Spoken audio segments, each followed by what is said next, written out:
Who is Jesus? And how can I encounter him? Encounter him not just in the sacred spaces of like a church service, but encounter him in the here and now, in the complexities of my life. Encounter him in the racing of my mind, in the pit of disappointment that comes every now and then, or just encounter him in the haunting, ongoing reality that this is just how my life goes. We want to encounter him in those kinds of moments too.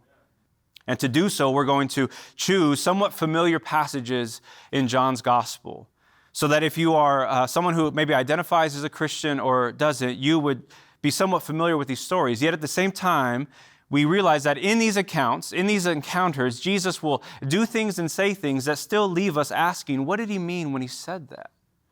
First and foremost on the docket today is when Jesus was at a wedding party of all things and he turned water into wine. Now, I don't know about you, but imagine for a second if you were Jesus. It's kind of a wild thing to think about. What's the first thing you would do to announce to the world who you are and what you've come to do? Would you find yourself like Jesus at a party making extra wine for people who are already lit? Is that what you would do first? And that's what the translation will say in a second. We'll read it. It's already lit.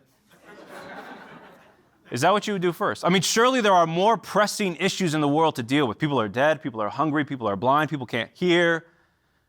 Out of all the things that Jesus can do, he decides first and foremost he's going to make wine at a party. Now, for someone who was 21, believing that that life and my life and the world was primarily about working hard and just having a good time on the weekend, I rejected Jesus on the basis that I wanted to have a good time and do me. And then I come across this story and I realize that's not a good reason to reject Jesus. So for those of you who are skeptical about what to do with Jesus because you want to just do you and enjoy life, you cannot reject Jesus on that basis. Why? Because he made wine at a party. Surely there are reasons that you maybe are bothered by Christianity and Jesus, but the reason that you just want to have a good life can't be one of them. Why? Because he made wine first as a revelation about who he is and what he's come to do. And so what does it look like to encounter this kind of Jesus?